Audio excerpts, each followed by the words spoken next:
여러분 평안하십니까? 오늘도 말씀과 함께 주님의 은혜 가운데 거하시기 바랍니다. 오늘 말씀은 로마서 1장 1절부터 6절입니다. 오늘부터 로마서 말씀을 보겠는데요.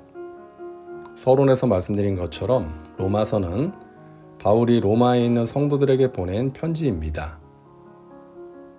로마 교회는 바울의 선교 활동으로 세워진 교회가 아닙니다.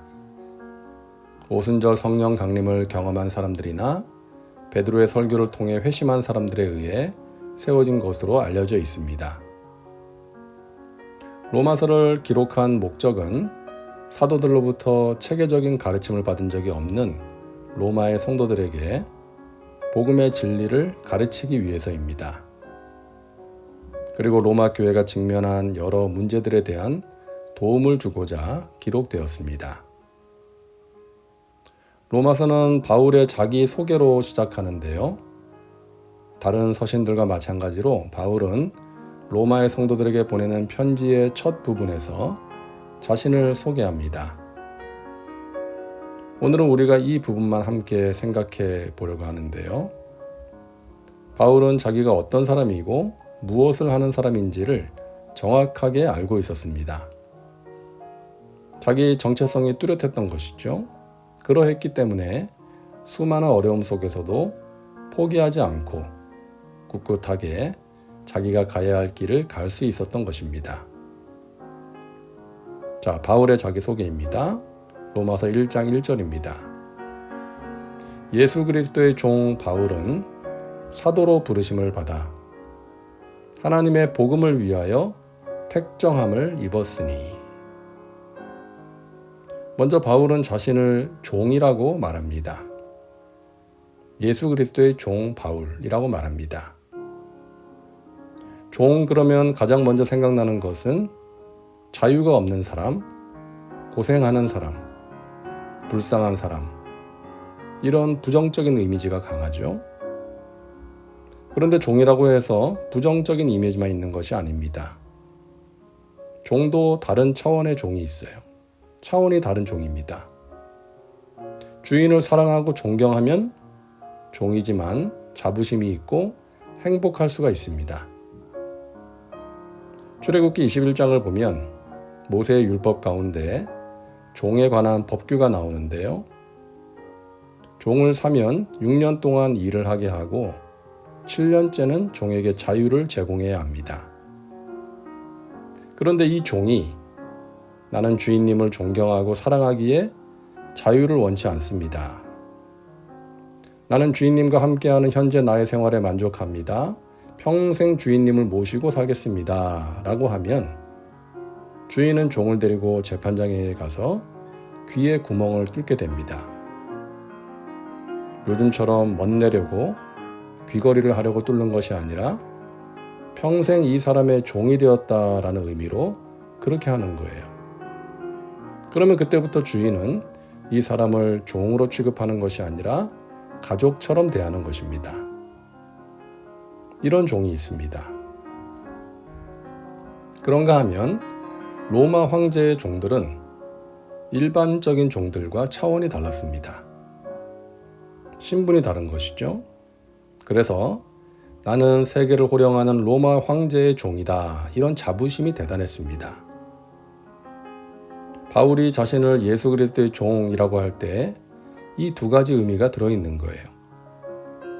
예수님을 사랑하기에 기꺼이 자신을 종이라고 하는 것이고, 예수님이 만왕의 왕이 되시기에 그분의 종으로서 기쁨과 자부심이 있는 것입니다.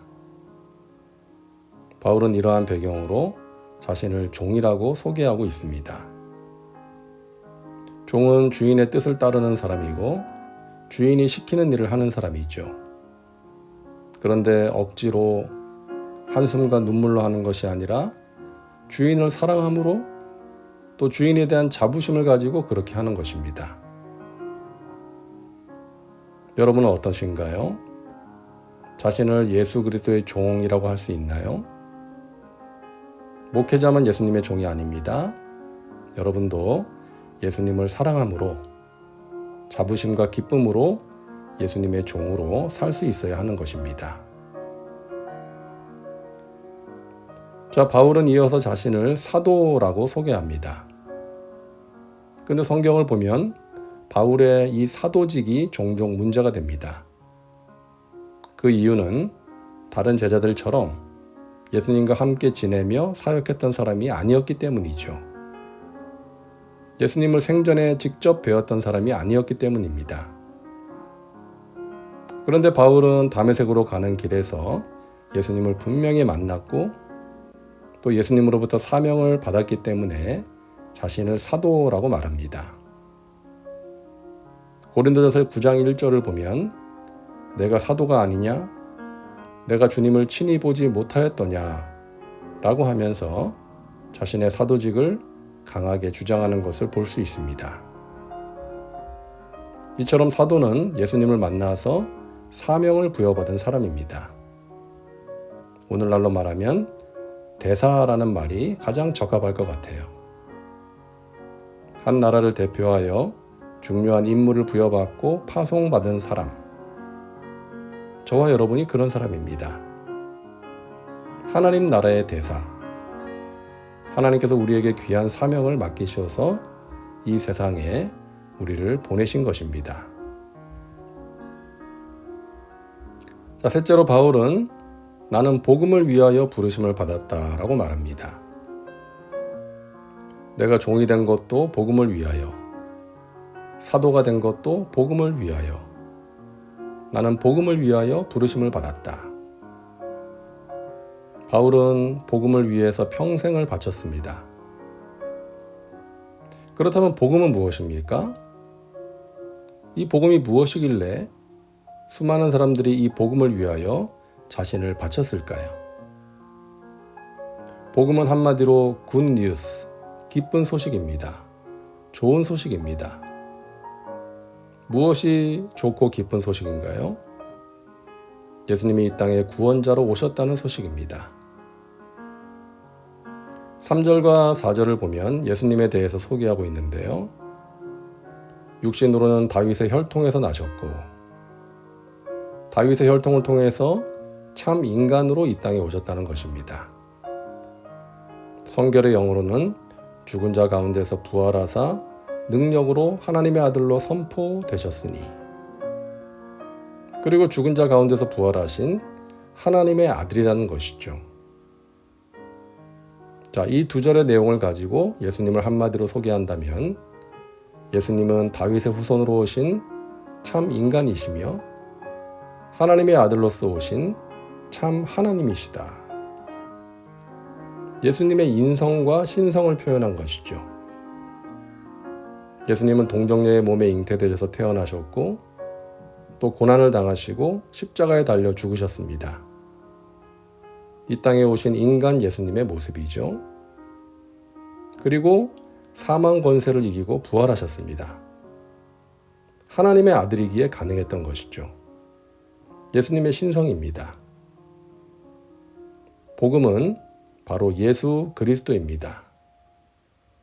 우리의 죄를 사하기 위해서 구원자로 이 땅에 오셨고 또 십자가에서 죽으시고 부활하사 우리에게 영원한 생명과 소망의 길을 열어놓으신 예수 그리스도가 바로 복음인 것입니다. 바울은 이 복음을 위하여 부르심을 받았다는 것입니다. 사랑하는 여러분, 저와 여러분도 이 복음을 위한 삶을 살 수 있기를 바랍니다.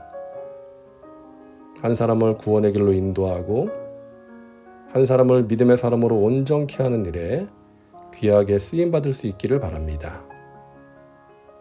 바울처럼 분명한 자기 정체성을 가지고 어려움 속에서도 굳건하게 믿음으로 승리하는 주님의 자녀들 되시기를 간절히 축복합니다. 기도합니다. 사랑과 은혜가 풍성하신 하나님, 오늘도 말씀과 함께 살게 하시니 감사합니다. 기독교 역사상 수많은 사람들이 로마서 말씀을 통해 변화되었던 것처럼 우리도 이 로마서 말씀을 통해 복음의 능력을 경험하고 더욱 온전한 믿음을 가질 수 있도록 인도하여 주옵소서. 예수님을 더욱더 깊이 알아가는 그러한 은혜가 있게 하여 주시옵소서. 예수님의 이름으로 기도하옵나이다. 아멘. 오늘도 말씀과 함께 은혜 가운데 거하시기 바랍니다. 여러분 사랑하고 축복합니다.